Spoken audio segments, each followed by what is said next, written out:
Assalamualaikum warahmatullahi wabarakatuh. Perkenalkan, kami dari kelompok 5 akan menyampaikan materi kami tentang farmakodinamik obat.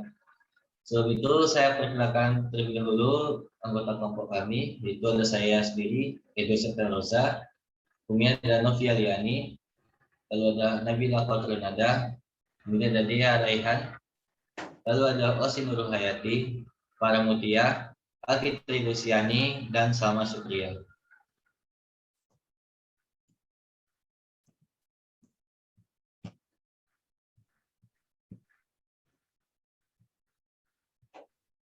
Oke, pada penyampaian hari ini ada 3 poin besar yang akan disampaikan, yaitu target aksi obat, yang kedua jenis interaksi obat reseptor, dan yang ketiga adalah teori interaksi reseptor.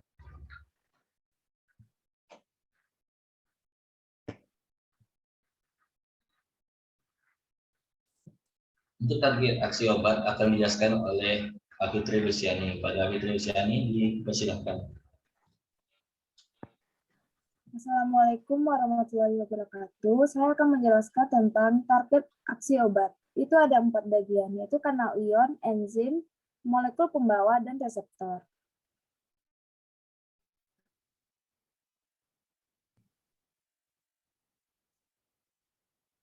Adapun mekanisme aksi obat, yaitu pertama ada non-spesifik, dari berdasarkan sifat kimia dan fisika obatnya, yang mempengaruhi lingkungan aksi dan dalam perubahan sistem biologi. Menjadi respon contohnya itu antasida, atau biasa disebut neutralisasi asam lambung. Yang kedua itu spesifik berdasarkan interaksi senyawa dengan target aksi spesifik, yang proses biosel kimianya itu menjadi respon. Selanjutnya, level aksi obat. Adapun tingkatan utama aksi obat dari yang sederhana menuju yang kompleks. Yang pertama itu molekul menuju subseluler, lanjut sel dan organ atau jaringan, dan terakhir organisme utuh.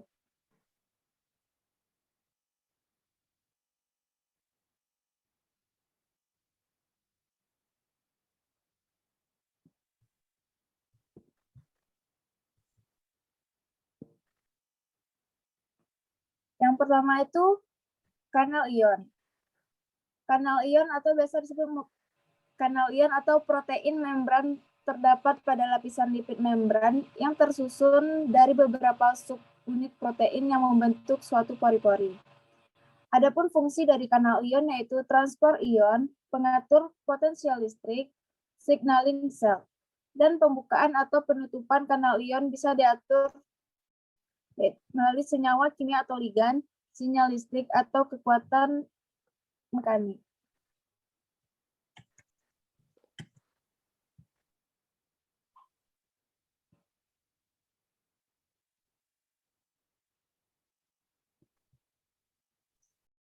Baiklah, selanjutnya akan dilanjutkan oleh Salma. Pak Salma dipersilakan.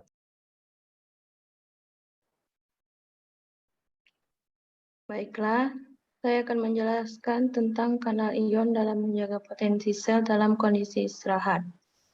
Sebelumnya, terdapat istilah yang akan digunakan, itu ada depolarisasi, peningkatan potensial listrik pada daerah intraseluler dibandingkan kondisi istirahat, dan berkurangnya perbedaan polaritas pada membran sel antar daerah intra dan ekstraseluler. Kemudian ada repolarisasi, kondisi kembalinya perbedaan polaritas membran sel. Kemudian hiperpolarisasi, peningkatan perbedaan polaritas membran sel antar daerah intra dan ekstraseluler. Yang terakhir ada resting potential, itu kondisi di mana perbedaan potensial listrik intra-ekstraseluler itu ada 60 sampai 80 MV dan negatif dari seluler. Dapat dilihat pada gambar, yang hijau itu kanal ion K, yang ungu kanal ion Na, dan yang biru itu pompa ion Na dan K. Jika terjadi pergerakan ion yang terlalu banyak, itu akan mengganggu homeostatis sel. Jadi harus ada cara pengembalian ion tersebut. Nah, caranya itu pompa NaK ini akan memompa 2 ion K masuk dan 3 ion Na-nya keluar. Proses ini digunakan untuk menjaga muatan intrasel lebih negatif.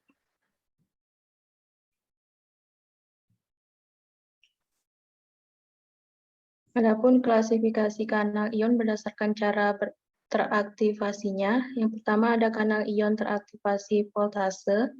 Itu respon terhadap perubahan potensial membran dan terbuka jika depolarisasi. Tertutup jika hiperpolarisasi. Contohnya itu ada kanal ion Na dan K pada sel saraf dan kanal ion Ca atau kalsium pada sel saraf. Yang kedua itu kanal ion teraktivasi ligan, itu berespon terhadap ligan yang berada pada daerah ekstrasel kanal. Itu contohnya reseptor asetilkolin nikotinik sama reseptor NMDA. Kemudian ada kanal ion teraktivasi molekul intraseluler, itu berespon terhadap senyawa intraseluler. Misalnya itu kalsium dan CAMP.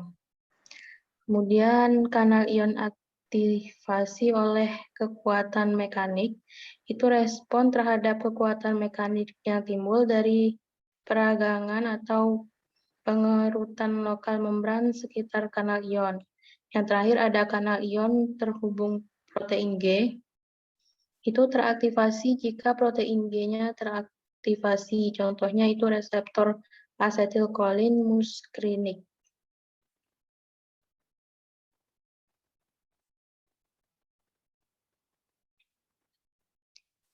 Adapun macam kanal ion, yang pertama ada kanal ion Na, itu berperan dalam penyampaian impuls syaraf atau potensial aksi. Itu terjadi pada depolarisasi. Yang kedua itu kanal ion kalsium, itu dia berperan dalam signaling sel, berbagai aksi. Berbagai aksinya itu ada kontraindikasi, eksositosis, pelepasan neuron transmitter. Yang ketiga itu kanal ion K, itu kekuatan penstabil. Itu terjadi pada repolarisasi atau hiperpolarisasi. Yang terakhir ada kanal ion Cl, itu aliran osmotik dan hiperpolarisasi.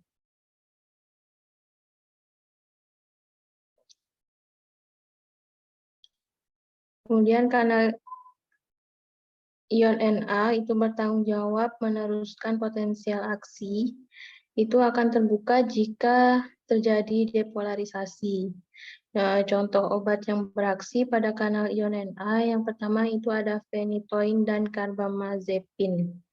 Itu memperlama proses inaktivasi kanal ion Na. Yang kedua ada anestesi lokal, itu contohnya kokain, lidokain, dan prokain. Itu dia melintasi membran, kemudian dia berikatan dengan sisi sitoplasmik kanal Na, kemudian kanalnya terinaktivasi, terjadi blokade kanal dan menghambat hantaran transmisi impuls rasa sakit.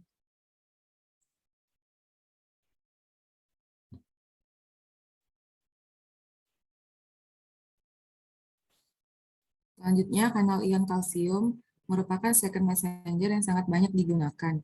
Di dalam sel kalsium tersimpan di retikulum endoplasma pada sel saraf atau retikulum sarkoplasma pada otot.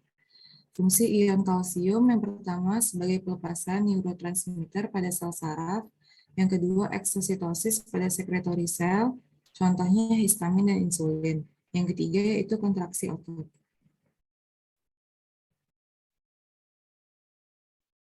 Macam-macam kanal ion kalsium. Yang pertama yaitu L-channels atau L-type merupakan long open time, banyak dijumpai pada otot jantung, sel otot polos, dan otak, dan merupakan target aksi obat-obat anti-angina dan antihipertensi. Contohnya itu verapamil, nifedipin, diltiazem, yang dikenal sebagai obat golongan antagonis kalsium. Kedua yaitu T-channel atau T-type, berarti tini atau transient current. Kanal ini dapat diaktifasi oleh depolarisasi yang kecil, target aksi atau subsimit, obat anti-epilepsi jenis Petitmal. Yang ketiga N-channel atau N-type, berarti neuronal. Kanal ini diaktifasi oleh depolarisasi yang besar dan utamanya berperan dalam pelepasan neurotransmitter pada ujung saraf. Yang terakhir yaitu P-channel atau P-type, berperan dalam pelepasan neurotransmitter dari ujung saraf. Obat yang bereaksi pada kanal ion kalsium ini contohnya antagonis CA seperti nifedipin, verapamil, dan diltiazem.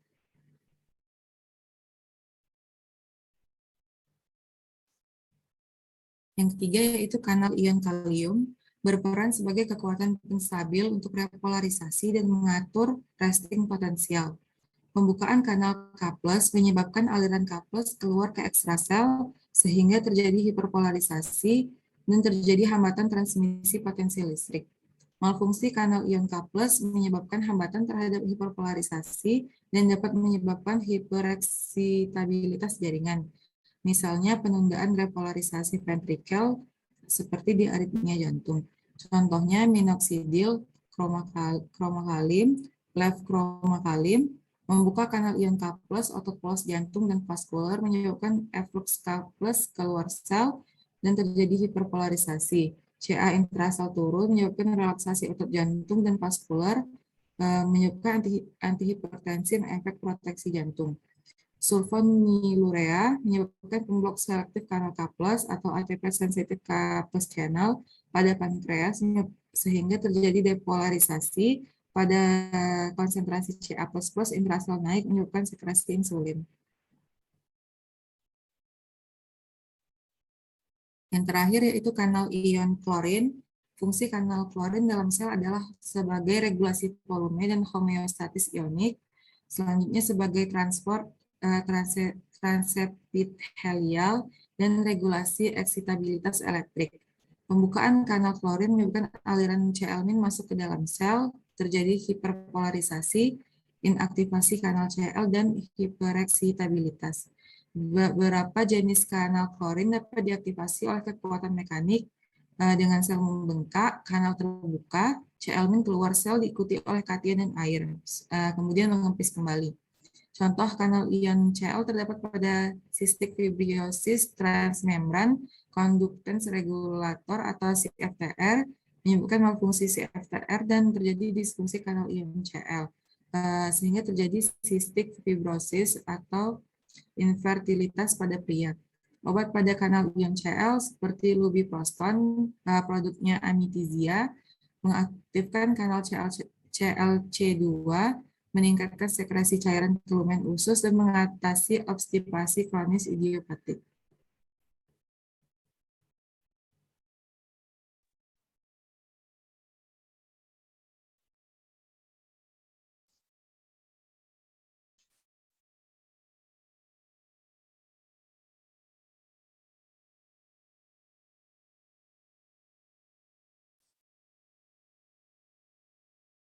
Selanjutnya yaitu enzim sebagai target aksi obat. Enzim merupakan suatu protein yang berfungsi sebagai katalis proses kimia atau biokimia dalam tubuh.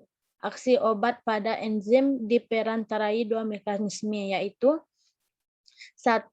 Molekul obat sebagai substrat analog yang bereaksi sebagai inhibitor kompetitif bagi enzim. 2. Molekul obat sebagai substrat yang salah atau palsu, false substrat, yaitu molekul obat mengalami transformasi kimia, lalu membentuk produk abnormal, lalu menjadi ke jalur metabolik berubah. Selanjutnya, molekul pembawa sebagai target aksi obat. Protein transport membran.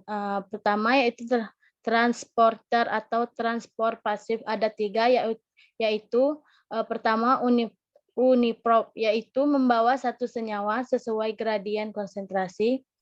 2. Simport, yaitu juga membawa 2 senyawa melawan gradien konsentrasi. Selanjutnya antiport, yaitu menyeberangkan senyawa berbeda arah. Selanjutnya ATP powered ion pump ataupun transport aktif. Ada 3 yaitu Na+ atau K+ ATP. Kedua K+ atau H+ ATP. 3 Ca+ ATP.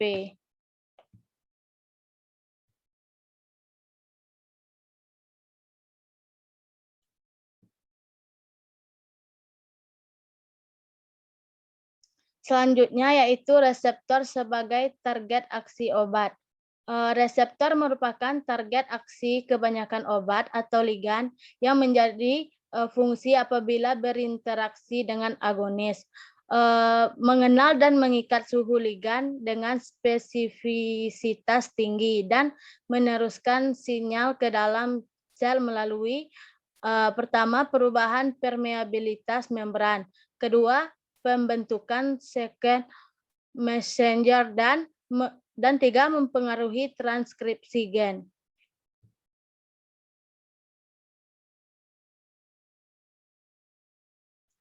Selanjutnya Baiklah, selanjutnya saya akan melanjutkan mengenai jenis interaksi obat dengan reseptor.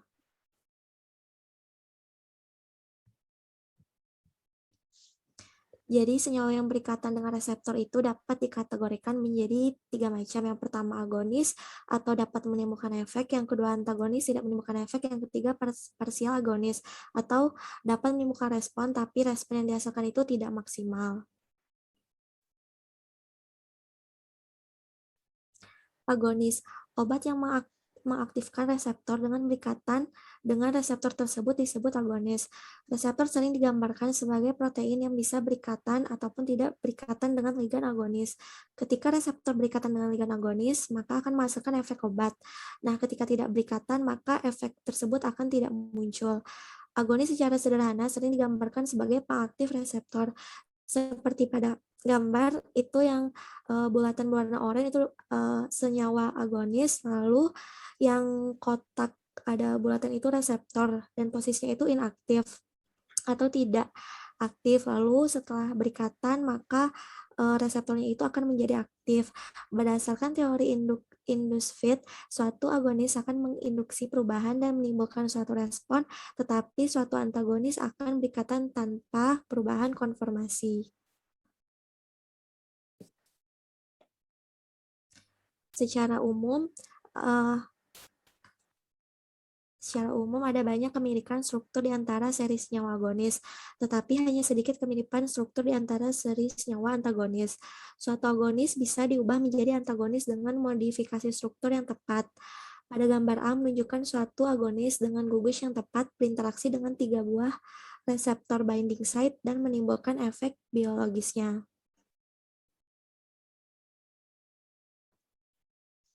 Ada 2 kategori umum senyawa yang dapat berikatan dengan reseptor. Yang pertama, senyawa yang terjadi secara alami dalam tubuh. Contohnya itu seperti hormon, neurotransmitter, dan agen lain yang memodifikasi aktivitas seluler atau autosit. Lalu yang kedua, xenobiotik, yaitu suatu senyawa yang asing untuk tubuh. Nah, semua zat-zat kimia yang terjadi secara alami dalam tubuh itu diketahui berperan sebagai agonis. Contohnya itu seperti reseptor histamin, serotonin, dan benzodiazepin. Tapi kebanyakan xenobiotik yang berinteraksi dengan reseptor itu merupakan antagonis. Lalu selanjutnya, teori interaksi obat pada agonis. Konsep asli Langley mengenai reseptor menyatakan bahwa interaksi obat reseptor terjadi dalam 2 tahap. Yang pertama, terjadi kompleksasi obat dengan reseptor yang disebut afinitas. Lalu yang kedua, terjadi inisiasi efek biologis yang oleh Arins disebut dengan aktivitas intrinsik dan oleh Stephenson disebut dengan efikasi. Afinitas merupakan suatu ukuran kapasitas obat untuk berikatan dengan reseptornya, dan ini tergantung pada komplement obat dan reseptor. Aktivitas intrinsik atau alfa merupakan ukuran kemampuan kompleks obat dengan reseptor untuk menimbulkan respon. Nah, aktivitas intrinsik dari suatu obat itu dianggap konstan. Contohnya, jika suatu obat mempunyai nilai A sama dengan 1, maka obat tersebut merupakan antagonis. Lalu jika dia alfanya kurang dari 1, maka obat tersebut merupakan parsial agonis.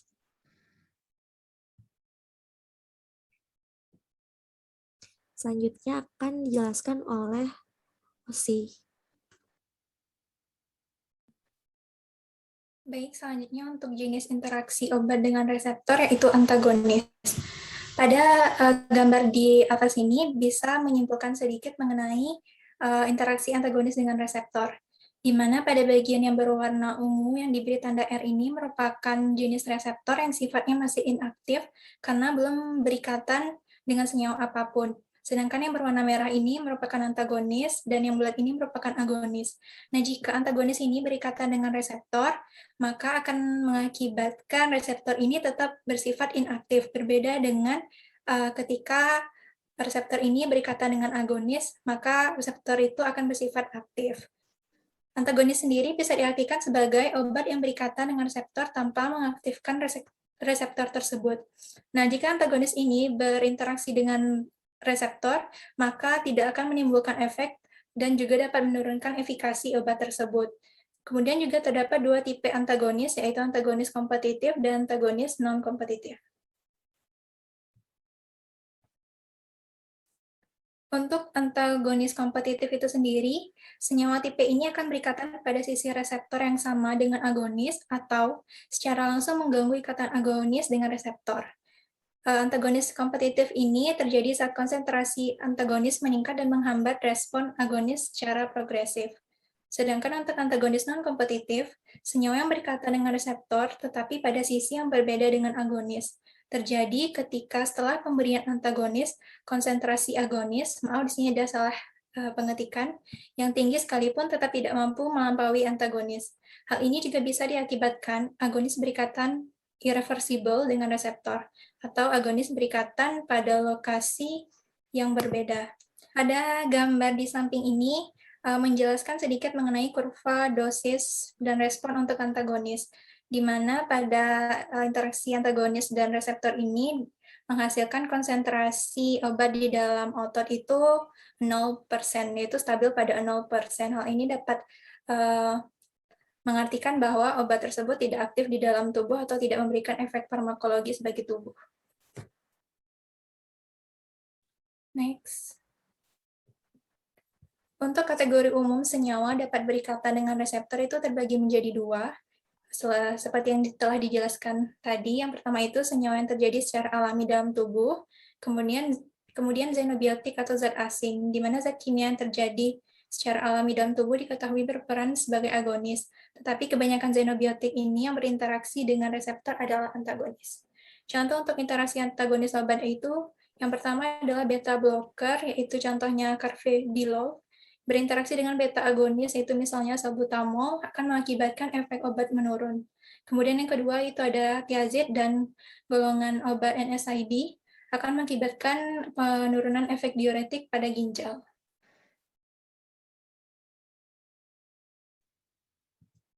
Next. Selanjutnya untuk interaksi obat dengan reseptor yang ketiga itu partial agonis, di mana partial agonis ini adalah obat yang berikatan dengan reseptor dan mengaktifkannya, tetapi tidak sebesar full agonis. Walaupun pada dosis supramaksimal, partial agonis ini tidak bisa menimbulkan efek obat yang optimal.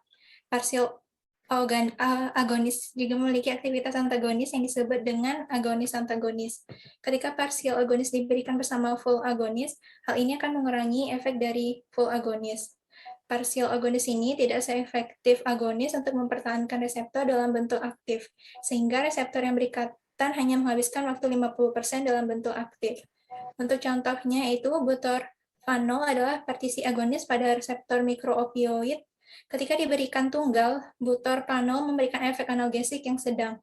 Ketika diberikan dengan fentanyl, maka akan separuh efek analgesik dari fentanyl. Dan pada pasien yang menggunakan opioid kronik, maka akan menimbulkan withdrawal.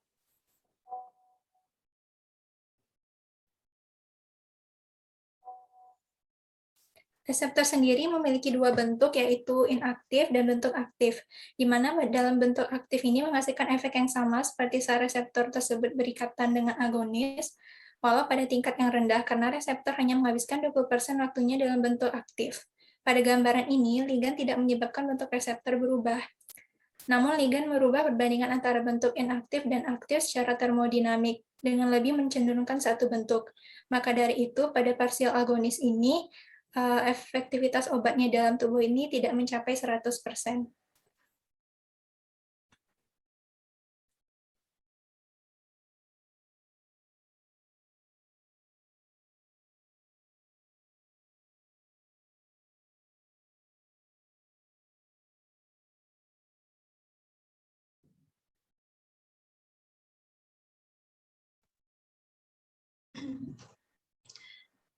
Lalu pembahasan ketiga yaitu teori interaksi obat dengan reseptor. Yang pertama yaitu ada teori klasik. Teori klasik menyebutkan bahwa respon biologis timbul bila ada interaksi antara tempat atau struktur dalam tubuh yang karakteristik atau sisi reseptor dengan molekul asing yang sesuai atau obat, dan satu sama lain merupakan struktur yang saling mengisi. Ehrlich pada tahun 1907 memperkenalkan istilah reseptor dan membuat konsep sederhana tentang interaksi obat reseptor, yaitu corpora non agonisi fixata, atau obat tidak dapat menemukan efek tanpa mengikat reseptor.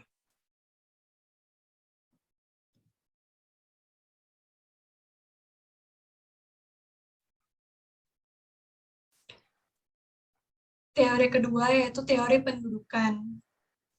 Clark pada tahun 1926 memperkirakan bahwa satu molekul obat akan menempati satu sisi reseptor, dan obat harus diberikan dalam jumlah yang lebih, agar tetap efektif selama proses pembentukan kompleks.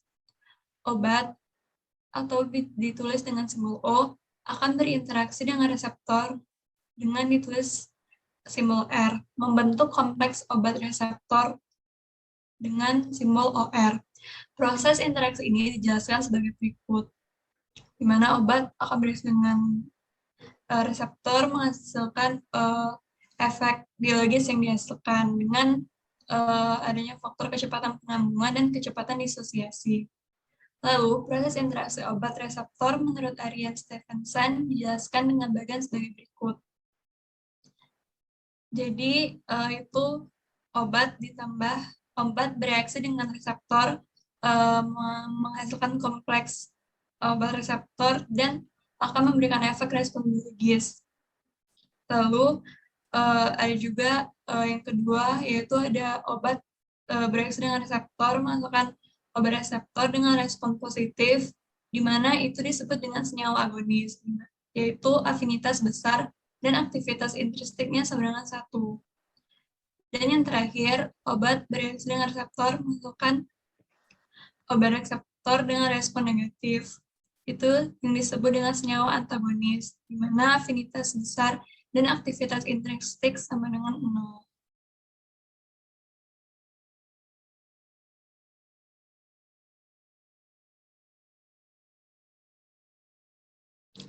Lalu yang ketiga, teori gangguan makromolekul. Beliau pada tahun 1964 memperkenalkan teori model kerja obat yang disebut teori gangguan molekul. Interaksi mikromolekul obat dengan makromolekul protein. Interaksi mikromolekul obat dengan makromolekul protein atau reseptor dapat menyebabkan terjadinya perubahan bentuk konformasi reseptor sebagai berikut, yaitu yang pertama, gangguan konformasi spesifik atau Specific Conformational Perturbation atau SCP. Lalu yang kedua ada gangguan konformasi tidak spesifik atau Non-Specific Conformational Perturbation atau NSCP, di mana obat agonis adalah obat yang mempunyai aktivitas intrinsik dan dapat mengubah struktur reseptor menjadi bentuk SCP, sehingga menimbulkan respon biologis. Lalu ada obat antagonis, di mana obat yang tidak mempunyai aktivitas intrinsik dan dapat mengubah struktur reseptor menjadi bentuk NSCP sehingga menimbulkan efek pemblokan. Pada teori ini, ikatan hidrofob merupakan faktor penunjang yang penting dalam proses pengikatan obat dengan reseptor.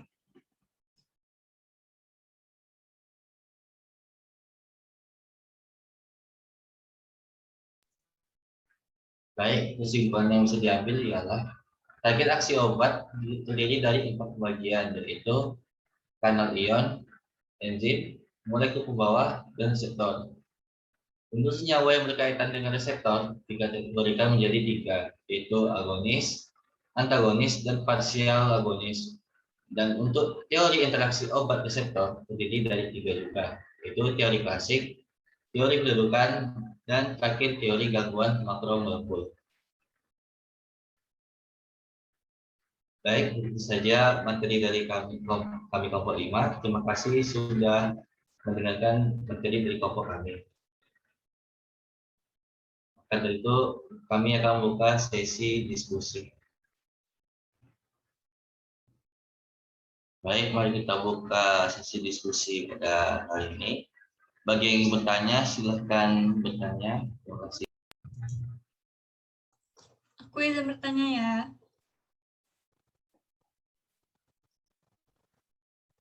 Ya, silakan. Nah, jadi pada gambar yang ada di PPT tadi, agonis itu baru bisa memberikan efek jika berikatan. Nah, bagaimana jika ternyata obat yang termasuk agonis tadi itu tidak memberikan efek? Terima kasih.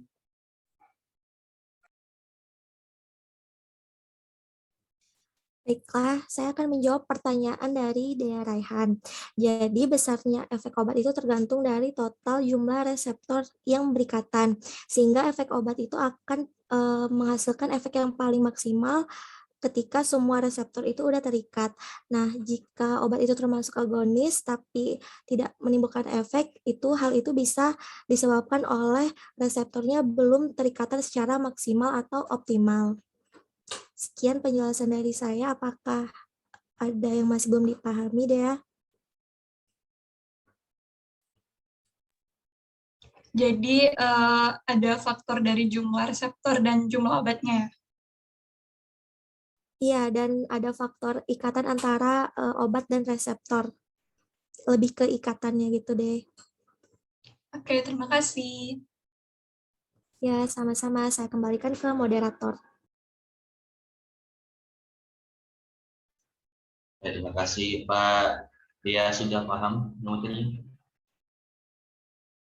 Sudah. Jadi, apa ada pertanyaan yang lain? Izin bertanya Ya, silakan Kak Farah. mengenai teori interaksi obat, kan teorinya tadi ada 3, teori klasik, teori pendudukan, dengan teori gangguan makromolekul. Nah, bagaimana mekanisme obat antagonis menurut teori gangguan makromolekul? Baiklah, saya izin jawab ya, Farah. Nah, jadi mekanisme dari obat antagonis menurut teori makromolekul, yaitu obat antagonis ini tetap berikatan dengan reseptor, tapi dia tidak untuk mengaktifkan reseptor untuk melakukan aktivitasnya, seperti untuk dapat menghasilkan efek biologisnya. Jadi, antagonis ini mengganggu agonis dalam mengaktifkan reseptor.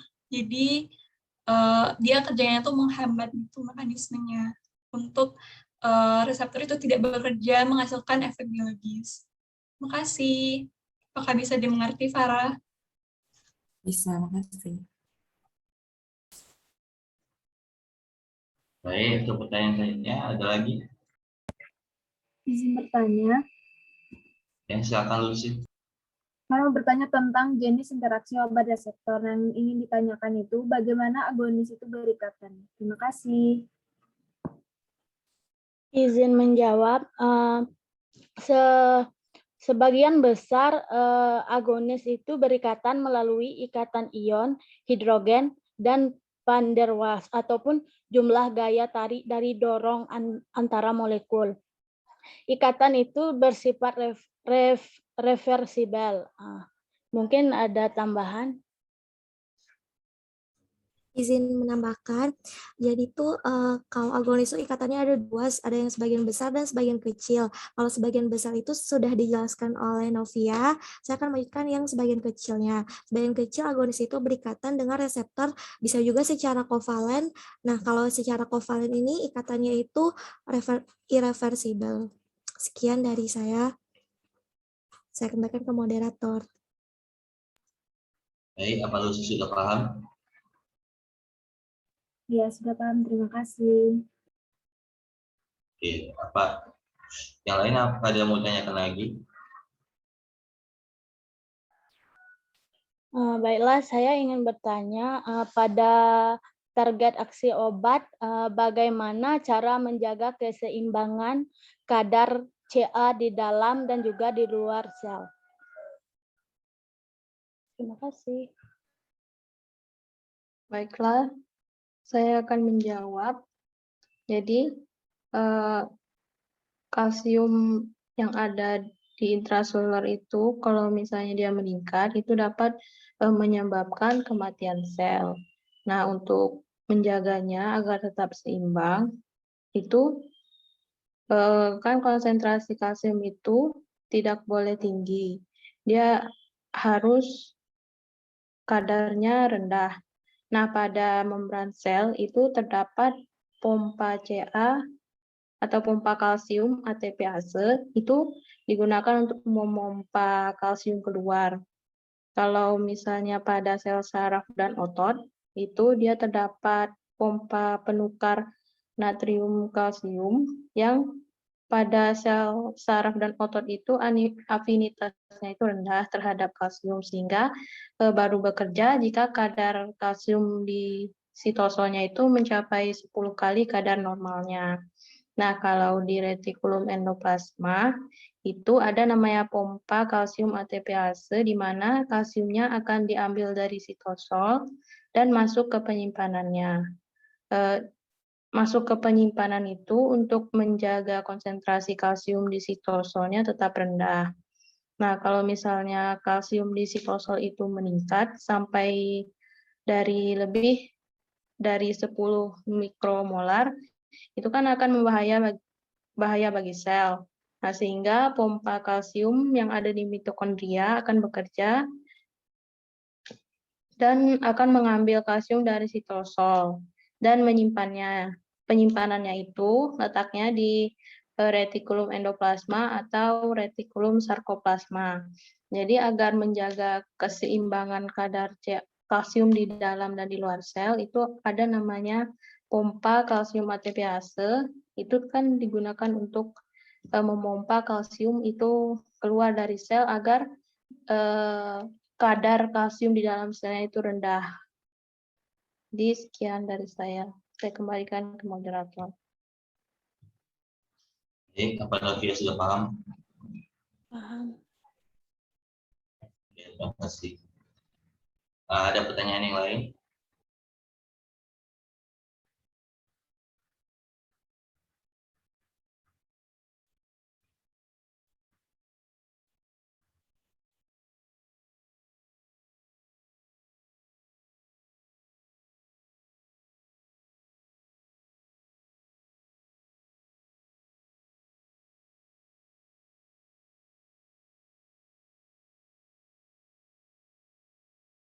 Ya, kalau dia ada yang bertanya, kalau gitu saya saja yang bertanya. Pertanyaan saya, mengapa senyawa xenobiotik lebih mudah berikatan dengan senyawa antagonis dibandingkan dengan senyawa agonis? Terima kasih. Baik, izin menjawab. Jadi terkait mengapa senyawa xenobiotik itu lebih mudah berikatan dengan senyawa antagonis dibandingkan senyawa agonis ini, bisa disebabkan oleh molekul antagonis itu sendiri, di mana lebih mudah untuk mendesain suatu molekul yang mengeblok sisi reseptor yaitu antagonis, daripada mendesain suatu molekul yang berinteraksi dengan sisi aktif reseptor untuk menimbulkan respon yaitu agonis, di mana secara umum ada banyak kemiripan struktur di antara seri senyawa agonis, jadi lebih sulit untuk membentuk senyawa agonis itu sendiri.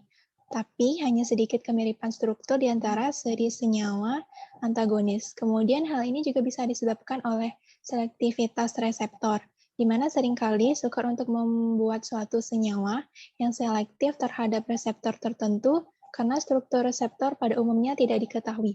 Maka dari itu, zat asing atau xenobiotik ini lebih cenderung berikatan dengan antagonis dibandingkan agonis. Sekian dari saya, apakah bisa dipahami?